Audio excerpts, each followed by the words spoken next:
ඊට වඩා ප්‍රශ්න ඉස්සර මුතුන් මිත්තොන්ට තිබ්බද නැද්ද? තිබ්බා. හේනක් කොටාගෙන පැලක ඉඳගෙන අර වන සත්තුන්ගෙන් ඕව ආරක්ෂා කරගෙන ගම්වල ඉඳගෙන නගරයට බඩු ගාන්න අරගෙන ගිහිල්ලා වෙළඳාම් කරපු මිනිස්සුන්ට අද තාක්ෂණයට වඩා දුර්වල තාක්ෂණයක් තිබිච්ච කාලේ අදට වඩා ප්‍රශ්න ඉස්සර තිබ්බද නැද්ද? තිබ්බා. හැබැයි අද කාලේ මිනිස්සුන්ට ওই ප්‍රශ්න ටික තිබ්බනම් අදම අතහැරලා දානවා කරන තේරම ටිකනේ.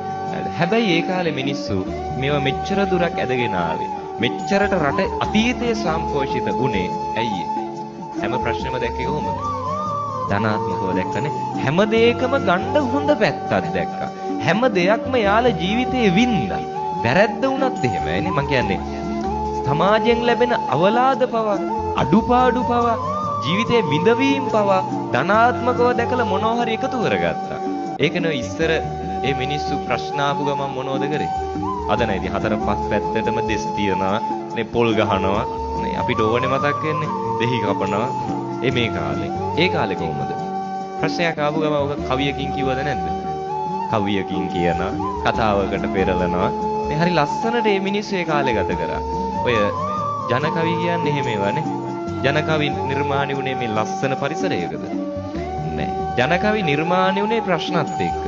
ආපු ප්‍රශ්න තමයි මේ මිනිස්සු කවියෙන් කිව්වේ. ඒ තිබිච්ච විඩාව, ඒ තිබිච්ච දුක, ඒ තිබිච්ච කරදර, ඒ හැමදේම මොහොතකට අමතක කරලා ලස්සන කවියක් කිව්වා. දැන් ඔය කවි ඕනේ තරම් තියෙනවා.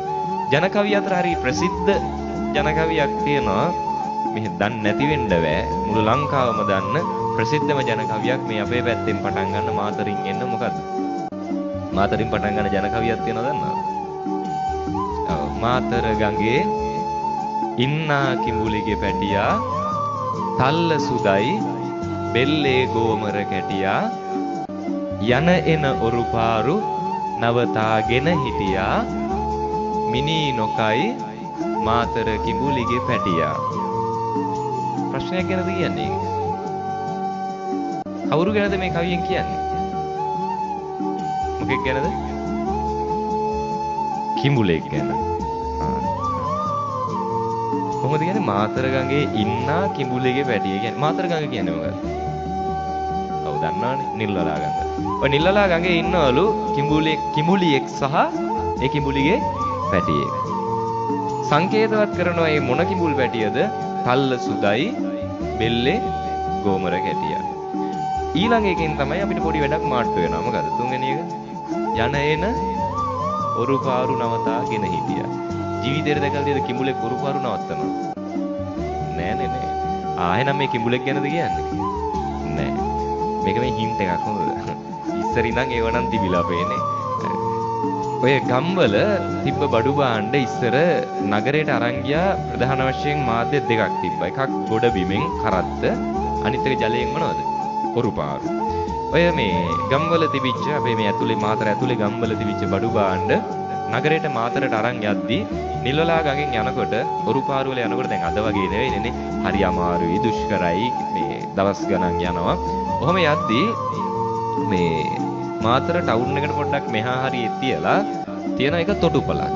ඒ කියන්නේ ඔරුපාරු නවත්තන තැන. හරිද? ඔය තොටුපළ ළඟ පොඩි කඩයක් තිබ්බා. ඔය කඩේ දාගෙන හිටිය එක කාන්තාවක්. ඒ කාන්තාව ටිකක් සැරපරුෂ කෙනෙක්. හොඳද?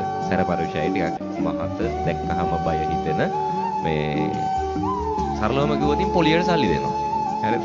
හිතා ගන්න කොහොමද කියලා එහෙනම් පොලියට සල්ලි දෙන ටිකක් දරුණු කාන්තාවක්.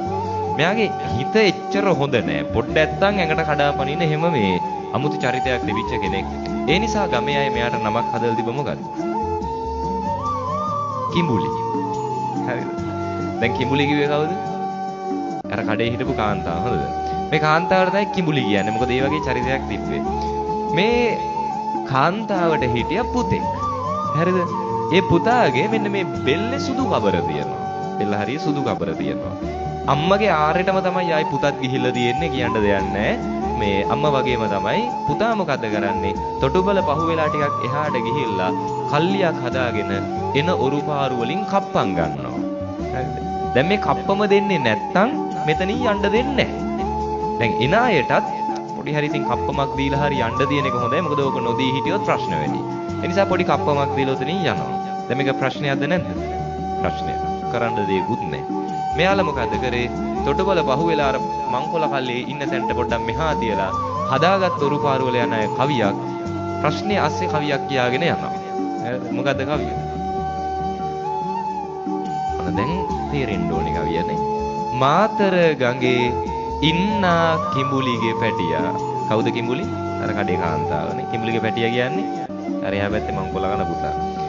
තල්ල සුදයි බෙල්ලේ ගෝමර ගැටියා. ඔන්න හින්ට් එක දෙනවානේ. ඔයාලට තමයි මේ නොකිය කියන්නේ. අර බෙල්ලේ ගෝමර ගැටියා කියන්නේ සුදු කබර තියෙන. යන එන ඔරු පාරු නවතාගෙන හිටියා. දැන් කිඹුල්ලු ඔරු පාරු නවත්තන්නේ නැහැනේ. මේ එතකොට අර පුතා තමයි ඔරු පාරු ටික නවත්තන්නේ. අර ඒකේ පුතාට නොකිය කියනවා යන එන ඔරු පාරු නවතාගෙන හිටියා. අවසානට මොකෝ කියන්නේ? මිනි නොකයි මාතර කිඹුලිගේ පැටියා. වැරදිලා හරි කිඹුලේ ඔරුව නැවැත්තුවා කියමුකෝ. මිනි නොකා මොනා කරන්නදනේ? ඒ කියන්නේ මේ කිඹුලියෙක් හෝ පැටියෙක් ගැන නෙවෙයි. ආපු ප්‍රශ්නේ ලස්සනට දැක්කා. මේවා ජන කවි. මේ ඔය ජන කතා. ඒ නිසා ඔය වෙනස් වෙන්න පුළුවන්. සමහරට ඔය කවියට තව කතා තියෙන්න පුළුවන්. කොහොම හරි දැන් බලන්න මම කියන්නේ අතීතයේ අපේ මිනිස්සු ආපු ප්‍රශ්නත් හරි ලස්සනට ධනාත්මකව දැක්කද නැද්ද?